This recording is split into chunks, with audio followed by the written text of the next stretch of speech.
எல்லாருக்கும் வணக்கங்க. ஜோதிஸ் கிச்சனில் இன்றைக்கி நம்ம பார்க்க போகிற ரெசிபி பலாக்கொட்டை பொரியல். பலாப்பழம் வாங்கிட்டு வந்தோங்க. அந்த பழச்சலையெல்லாம் எடுத்துகிட்டு அந்த கொட்டை எடுத்து 2 நாள் காய வச்சேங்க. இந்த மாதிரி ஆயிடுச்சு. இதை இடிகள் வச்சு தட்டினோம்னா இந்த மாதிரி நல்லா தோடெல்லாம் மேலே வந்துடும்.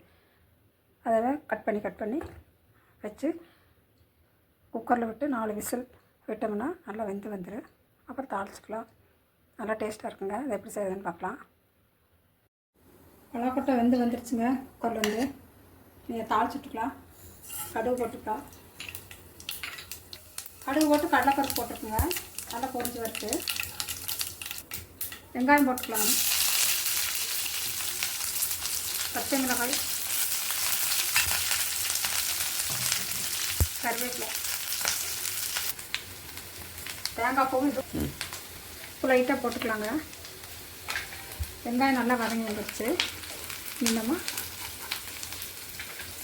பலாக்கொட்டை போட்டுக்கலாம்.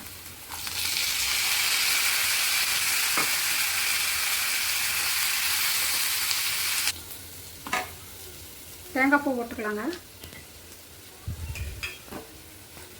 அவ்வளோதாங்க, பலாக்கொட்டை பொரியல் ரெடி ஆயிடுச்சு. நீங்களும் வாங்கினீங்கன்னா இதேமாரி செய்து பாருங்கள். ஜோதிஸ் கிச்சனுக்கு லைக் பண்ணுங்கள், சப்ஸ்கிரைப் பண்ணுங்கள். தேங்க்யூ.